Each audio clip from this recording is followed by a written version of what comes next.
सन्माननीय व्यासपीठ, 40 वर्षात भरपूर काही काम आहे. मी एकदा एका वरिष्ठ अधिकाऱ्याला सांगितलं, सर मला पोलीस खात्याबद्दल लिहायचं आणि तू लिहि म्हणे. म्हटलं सर पण ते माझं पुस्तक गेल्यानंतर त्याची प्रस्तावना मी एखाद्या राष्ट्रपती, राज्यपाल यांच्या किंवा पोलीस महासंचालक यांच्याकडून आणेल म्हणे आणि तू पुस्तक लिहि म्हणे, मराठीत लिहि पुस्तक म्हणे. आणि म्हटलं सर मी त्याचं इंग्लिश भाषांतर करून लिहिलं. सर माझं अक्षर आणि एका डीवायएसपीचं अक्षर सारखं होतं. त्यावेळेस डीवायएसपीनी मला सांगितलं तुझं अक्षर आणि माझं अक्षर सारखं आहे, ते माझे क्राईम मेमोरीजचं. त्यावेळेस डिव्हिजन, नाशिक डिव्हिजन होतं, 10 पोलीस स्टेशन होते आणि त्या 10 पोलीस स्टेशनमध्ये हेवी क्राईम असल्यामुळे 30 ते 40 क्राईम मेमो डीवायएसपीला लिहिणे शक्य होत नव्हतं.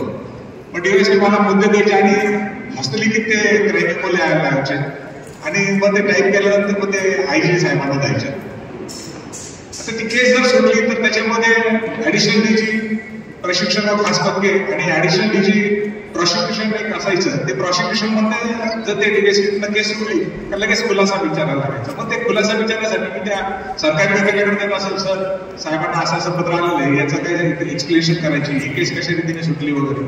तर 1985 ते 90 या दरम्यान मी फक्त डीवायएसपी साहेबांकडे काम केल्यामुळे मला कायद्याची फार जवळून माहिती झाली.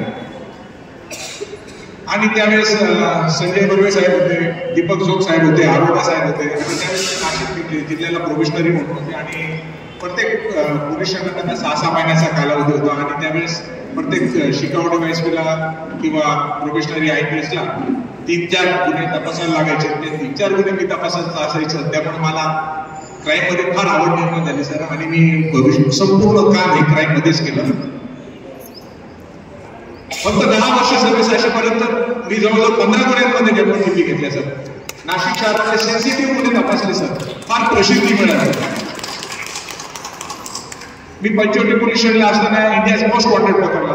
एक 17 वर्ष फरार असलेला आरोपी पकडला आणि कोर्टात हजर केला. कोर्टाने ती फास्ट ट्रॅक केस घेतली आणि त्याला जन्मठेप झाले सर. इंडियाज मोस्ट वॉन्टेड पकडला तर एक केंद्र सरकारला प्रस्ताव पाठवला का सहकारी बँकेमध्ये कशा रीतीने लॅकुना आहे, तो लॅकुना हा जर दूर केला तर या लोकांना संधी भेटणार आणि असा प्रस्ताव मांडला. आणि तो डीजी साहेबांमार्फत मी केंद्र सरकारला पाठवला आणि केंद्र सरकारने ते संपूर्ण कार्यप्रणाली बदलली. आणि ही ज्यावेळेस माझी कामगिरी झाली सर आणि माझ्या राष्ट्रपती पदकाला ज्यावेळेस नाव पाठवलं, वयाच्या 45व्या वर्षी महाराष्ट्रात सर्वात कमी वयात मला आणि डोकं आव्हानाला राष्ट्रपती पदक भेटले सर. म्हणजे लोकांना 50व्या वर्षी भेटलं. त्यानंतर माझा कामगिरीचा आलेख कायमच वाढत गेला सर. नाशिक शहरामध्ये सर्वात मोठा दरोडा पडला होता, मुथूट दरोडा, मुथूट फायनान्सवरती जो दरोडा पडला होता सर. आणि दररोजच्या आपल्या पोलीस आयुक्तांच्या विषयी, आपल्या पोलीस खात्याविषयी लिहिलं जायचं, टेलिव्हिजनवरती बातम्या यायच्यात आणि सर्व लोक संपूर्ण नाशिक शहर कामाला लागत होतं सर. परंतु ते मी माझ्या आयडियाने आरोपी शोध माहिती काढली, कौशल्यपूर्ण माहिती काढली आणि CP साहेबांना सांगितलं, सर आरोपी ट्रेस झालाय, काय बोलतो म्हणे. म्हटलं सर मला फक्त एक PSI द्या बरोबर आणि 2 कर्मचारी द्या. PSI नाही देत, तुला डिवाइस देतो. मग एक ACP आणि 2 PI दिले आणि सुधारला गेलो. बाकीचा आरोपी पकडला. साहेबांना सांगितलं सर मी आरोपी पकडलाय सर. साहेबांना एकदम खुश झाला. साहेबांनी तो आरोपी पकडलाय, कोणाला सांगतो, मी जोपर्यंत इंट्रोगेशन करत नाही तोपर्यंत कोणाला सांगतो. मग साहेबांनी रात्रभर एक DCP क्राईम सर अशा रीतीने त्या आरोपीला पूर्णपणे इंट्रोगेट करायला लावलं आणि ती इंटरनॅशनल गँग शोधून काढली सर. आणि त्याचं प्रेझेंटेशन डीजी साहेबांसमोर विश्वास नागरी पाटील साहेबांनी दिलं होतं सर. त्या गुन्ह्याचं कौतुक एवढं जबरदस्त झालं का पुरीचं सर्जिकल स्ट्राईकचे जे अधिकारी आले होते त्यांनी माझं कौतुक केलं आणि पोलीस महासंचालक साहेबांनी स्वतः माझा सत्कार करून 2,10,000 रुपयाचं रिवॉर्ड दिलं सर. मला हे 2,10,000 रुपये रिवॉर्ड अनखर वाटतं. एका बाईचं नाव गेलेलं आहे आणि आपण 2,10,000 रिवॉर्ड घेतो, ती बरोबर दिसत नाही. मग काय करायचं. म्हटलं सर जी बाईक गेली आहे तिच्या जो मनुष्य मेला त्याच्या बायकोला देऊन टाकतो. साहेबांनी आणि ही कार्यकृती बघून त्या मुथूट फायनान्सवाल्याने पण त्या बाईला 10 लाख रुपये दिले सर. महाराष्ट्र पोलीस अकॅडमीमधून चंदनाची झाडे चोरी होत होते, ठिकठिकाणी चंदनाची झाडे चोरी आले होते सर. रॉबऱ्या काय होत होत्या, त्या रॉबऱ्यांमध्ये आरोपी पकडले. चंदनाच्या झाडाची टोळी पकडली आणि त्यानंतर जवळजवळ 15 ते 20 गुन्हे मोठमोठ्याला डिटेक्शन केले सर. आणि परत मी तर मला म्हटलं एकदा राष्ट्रपती पदक मिळालं, कशाला दुसरं राष्ट्रपती पदक मिळवायचं, दुसरं पण राष्ट्रपती पदक मिळून गेलं सर मला. आणि ते पण लगेच केलं आणि लगेच आलं सर. त्यामुळे मला गुणवत्तापूर्ण वैशिष्ट्यपूर्ण पण भेटलं. ज्यावेळेस सिंगल सर होते आणि नागरे सर होते, अरे तुला पीपीएम भेटलं म्हणजे हो सर, अरे पीपीएम फक्त ऍडिशनल डिजिटच भेटलं सर. माझ्याकडे 26-30 वर्ष आउटस्टँडिंग झाली होती त्यामुळे भेटलं. अरे वा छान सर. त्यामुळे PSI ला आजपर्यंत आउटस्टँडिंग भेटत नव्हतं, माझं जात होतं. सेवापूर्ती माझी सेवा 30 वर्ष झाली होती, 35 वर्ष झाली होती, मला काय भेटत नाही. मग मी देवेंद्र फडणवीस साहेबांना म्हटलं, सर तुम्ही अपक्षामध्ये माझं राज्य सरकारनं नॉमिनेशन जाते आणि मला भेटत नाही. साहेब म्हणे का? म्हटलं सर ते ऍडिशनल डिजिटच भेटतं. म्हणे असं कसं काय? म्हटलं सर मी 18 वर्ष वयाचं असताना मला 2008ला भेटलेले, आता 2020 जमलेले म्हणतं, 12 वर्ष सेवा झाली म्हणतात आणि 12 वर्ष पण माझी आउटस्टँडिंग सेवा आहे. सर्वसाधारण म्हटलं गुणवत्तापूर्ण सेवेनंतर 2014ला मला राष्ट्रपती पदक मिळालं पाहिजे. त्याच ठिकाणी देवेंद्र फडणवीस साहेबांनी डायरेक्टली अमित शहा साहेबांना पत्र लिहिलं आणि त्या पत्राची प्रत आजही माझ्याकडे आहे. नाशिकमध्ये त्याला राष्ट्रपती पदक भेटायला पाहिजे. एकीकडे उद्धव ठाकरे साहेबांच्या कार्यालयातून गृह मंत्रालयाकडून एकीकडे रामोजीकडून दोघांकडून लेटर लिहिलं आणि मला राष्ट्रपती पदक भेटलं. ही माझ्या जीवनात फार मोठी गोष्ट होती. आतापर्यंत एकाही सब इन्स्पेक्टरला पीपीएम मिळाला नाही, मला पीपीएम मिळाले सर. आणि मला ते झाल्यानंतर मी माझ्या घरी सांगितलं, आता मला फार बरं वाटायला लागलंय, आता मी समाधान झालं. तर मला वरिष्ठांनी काय सांगितलं, आता हा तुझ्याकडे काचेचा मुकुट आहे, हा फार सांभाळायचा आहे म्हणे, सेवा चालू असेपर्यंत चांगली वाटत नाही. तर सर मी कधीही माझं एलिगेशन होईल असं कुठलीही कृती केली नाही, कधीही कोणाकडून मानून केली नाही सर. त्यामुळे मला जीवन जगताना मजा आली सर. संपूर्ण लाईफ मध्ये म्हणजे पोलीस लाईफ मध्ये मला गुन्हे शोधायला भेटले, गोपनीय बातम्या काढायला भेटल्या. आतापर्यंत नाशिक शहरातल्या म्हणजे मी भरती झाल्यानंतर गणपती मिरवणुका आल्या होत्या, तर 40 मिरवणुका मी बघितलेल्या आहेत गणपतीच्या. रामरथ बघितलेले 40. संपूर्ण मुस्लिमांच्या मिरवणुकांना मी स्वतः कुठे असलो, नाशिक रोडला असलो तर तिकडचं काम झाल्यानंतर इकडे येऊन ACP साहेबांना DCP साहेबांना रिपोर्ट करायचं. आणि सामाजिक ज्या राजकीय सामाजिक ज्या मोठ्या मिरवणुका झाल्या, मोठमोठ्या मराठा महासंघाचे, दलित समाजाचे जे नाशिकमधनं आंदोलन झालं त्या सर्व ठिकाणी मी बंदोबस्त केलेला आहे. कुठे काही राहिलं तर मी प्रत्येक आजपर्यंत आलेल्या शिंदे साहेबांना इंटेलिजन्स पुरवलेलं आहे, सर याच्यात असं असं होणार आहे सर. मी माझं इंटेलिजन्स हे स्टेट CID ला पण पुरवलेलं आहे आणि मी IB ला पण पुरवलेलं आहे. IB चे अधिकारी आणि स्टेट CID चे स्टेटचे अधिकारी आजही संपर्कात असतात आणि मी त्यांना नुसती नाशिक पण नाही तर संपूर्ण महाराष्ट्रातली माहिती देत असतो.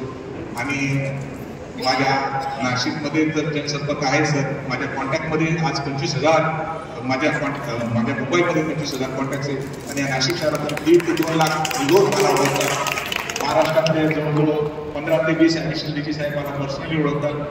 DG साहेब काही इतर DG साहेब पण ओळखतात. आणि मला माझ्या वरिष्ठांनी जो काही मानसन्मान दिला, मला जो वेळोवेळी माझी यश आणलेली, मला वेळोवेळी पाठ पकडली, त्यामुळे मी आज सक्सेस झालो सर. आणि हे सक्सेसचं कारण म्हणजे आजपर्यंतच्या सर्व वर्षांनी माझं गुणगौरव केला, मला वेळोवेळी मार्गदर्शन केलं, त्याचमुळे मी आज सक्सेस झालो सर. आणि सर मी प्रत्येक पोलीस आयुक्तांकडे काहीतरी शिकत आलो, आपल्याकडनं पण फार काही शिकलो सर. आणि आपण पण मला फार जीव लावला सर. एक जनसंपर्क अधिकारी म्हणून मला संधी दिल्यानंतर मी त्या संधीचं सोनं केलं सर. मी आपल्या म्हणजे कधी आपल्याला येणारे व्हिजिटर्सला असतील तर थेट आपल्यापर्यंत पोहोचवलेले. साहेब DCP मॅडमशी बोलत गेलो, काही कुणी अशी महिला यायची का साहेब माझ्या नवरा वाराटामध्ये हजर होत नाही, मिटके साहेबांकडे जायचं सर हे बाईचं नवरा हजर होत नाही, आपलं वाहन बदललं जात नाही, हे वाहन बदललं झालं पाहिजे. मी त्या लोकांचं इतके सॅटिस्फॅक्शन करायचं का शिंपी साहेबांना जे भेटून होईल तेच मॅडम मी करून दिलं. अशा रीतीने लोकांना मी समाधानी करत आलो सर. आणि या ठिकाणी लोकांचे काय प्रॉब्लेम्स राहतात, कर्मचाऱ्यांचे काय प्रॉब्लेम्स राहतात या मी सर्व बघत आलो सर. आणि प्रत्येक डिजिटल्स जर कॉन्शियसली आपण असेल तर HP सरांकडे किंवा हडपे सरांकडे गेलो, आपण कधी कर्तव्यावरती महान असले तर HP सर असेल, कायम सर असेल, धोरण सर असेल, जोडकू सर असेल, हे सब म्हणजे मी एखादी जर तक्रार आली तर ती तक्रार फोटो काढायचा, एसीपी साहेबांना पण करायचं, डीसीपी साहेबांना पण करायचं, पीआयला पण करायचं सर. आणि सर सीपी साहेबांना भेटायला आलो तर मी सीपी साहेबांना भेटतोय, हे बघा तुम्ही असं असं आलेलं करून. तर सर भरपूर वेळेस मी आपल्याला कम्युनिकेशन करू शकतो नाही, परंतु काम करायला चांगली संधी मिळाली होती. सर माझ्या राजकीय जीवनामध्ये माझ्या सर्व राजकीय पक्षांचे पण चांगले संबंध आले, पत्रकारांशी पण चांगले संबंध आले. आजपर्यंत कोणी पत्रकारांनी माझ्याविषयी वाईट बातमी लिहिली नाही, किंवा कधी कधी माझ्या दंग्यामध्ये काही लाठीमार वगैरे झाला असेल तर ॲडव्हर्स बातमी दिली नाही. माझीच नाही तर माझ्या वरिष्ठांची किंवा आपल्या पोलीस खात्याची कोणी बदनामी होणार नाही याकरता मी राजकीय सिनेरी तर सांभाळली, परंतु प्रेसवाल्यांना काय न सांभाळता आलोय. या नाशिक शहरातले 95% प्रेसवाले मला चांगले म्हणतात, राजकीय संबंध मी चांगले ठेवलेले आणि आपल्या पोलीस दलाच्या लोकांचे संबंध देखील चांगले ठेवलेले आहेत. आता मी सेवानिवृत्त झाल्यानंतर मला एक दिवस सरपच माझ्या संपूर्ण आपण दररोज विचार करतो, आता मी घरी जाणार, घरी गेल्यानंतर म्हणजे ड्युटीवर जाणार, परत घरी येणार. आता माझं काय ड्युटीवर जायची टेन्शनच नाही, रात्रच होत नाही. आता आपल्याला ड्युटीच नाही, काय करायचं बायको म्हणायची तुम्ही टेन्शन नका घेऊ, तुम्ही टेन्शन नाही घ्यावं. म्हटलं मी अजून काम करू शकतो, मला रिटायरमेंट म्हणजे ते क्वारंटाईन साध्य केलं म्हणतं. तसं आता ते तो हेच आहे, परंतु मी सामाजिक संस्थांमध्ये जमून घेईन आणि ठरवले सर की तिथला अधिकारी म्हणून पण काम करतो. सर मी सांगितलं नाही, मी पोलीस मॅनवर मुकदम झालेलं आहे माझं सर. IPC, CRPC आणि एव्हिडन्स आहे, हा सुद्धा माझा मुकदम आहे सर. आणि कुठलंही असलं तर मी त्याच्यात काय आहे काय नाही सांगू शकतो. आणि मी महाराष्ट्र राज्य शासनाचे सर्व परिपत्रक वाचलेले आणि मी मित्र अधिकारी म्हणून काम करतो सर. मी मित्र अधिकारी करताना फक्त जर खरोखरच त्या माणसावरती अन्याय झाला असेल तरच असे मित्र अधिकाऱ्यांचे वकीलपत्र घेतो, नाहीतर जर एखाद्या बदमाशी असेल तर त्याच्याबद्दल घेत नाही. पोलीस खात्यात कधी कधी शिस्तीने वागून देखील अन्याय अत्याचार होतो तर त्या लोकांची पत्र सुद्धा करून देतो. जर भरपूर वेळेस कधी लोकांवरती अन्याय झाला असेल तर मी त्यांची बाजू घेऊन आपल्याकडे आलो तर हा त्याच्यावरती अन्याय झालेला आहे. आणि सर तुम्ही सुद्धा माझं ऐकलेलं आहे भरपूर वेळेस, त्यामुळे मला तुम्ही माझा कधीच शब्द खाली लावून दिला नाही, त्यामुळे मला आपल्याबद्दल सर.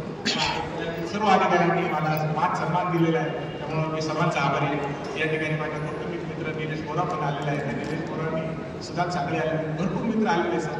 त्या सर्व मित्रांनी मला फार चांगलं जवळ केलेलं आहे सर. आणि सर कुटुंबातलं सांगायचं ठरलं तर माझ्या बायकोनी, माझ्या मुलांनी माझ्यासाठी इतकं केलेलं आहे सर तर मी कधीच माझं पणे नाटक पॅन्ट कॅनवा, दाढीचा ब्रश, माझा ड्रेस कधीच घेतलं नाही. माझं माप ठरलेलं असायचं, त्या टेलरकडे कपडे द्यायचे, टेलरकडून येऊन जायचं. माझा बूट असलं तर जुताची पॉलिश पण त्या मोचिक करून घेतलं. मला डबा सर मी दररोजचं घेतो, मी कधीच डबा दररोज घरी जेवायला यायचो. पण आपण आल्यामुळे ते व्हेजिटेबल जास्त राहायचे, माझी नाच होतं, मला इथे डबा मिळाली सर. आणि माझ्या घरच्यांनी माझी एवढी सेवा केली तर दुपारचं रोजचं जेवण 3 वाजेपर्यंत बायको विचारायची का जेवलं नाही, थांब साहेब बसले अजून गर्दी असल्यावर सर तिथे जेवण पण ऐकवलं. त्यामुळे 1 वर्षात काम करायची संधी भेटली, पण 1 वर्षात जेवणाचं टाईम पण बिघडलं होतं सर. आणि सर्व या नाशिक शहरातल्या अधिकारी अंमलदारांनी मला फार जीव लावला सर. आणि इतक्या आनंदाने रिटायर होतो मला मजा वाटते सर. आणि ऐकताला सर्व अधिकारी अंमलदार आणि या ठिकाणी उपस्थित असलेल्या सर्व सहकार्यांचं मी आभार व्यक्त करतो. आणि या ठिकाणी मला बोलण्याची संधी दिली, फार फार आभारी. धन्यवाद सर.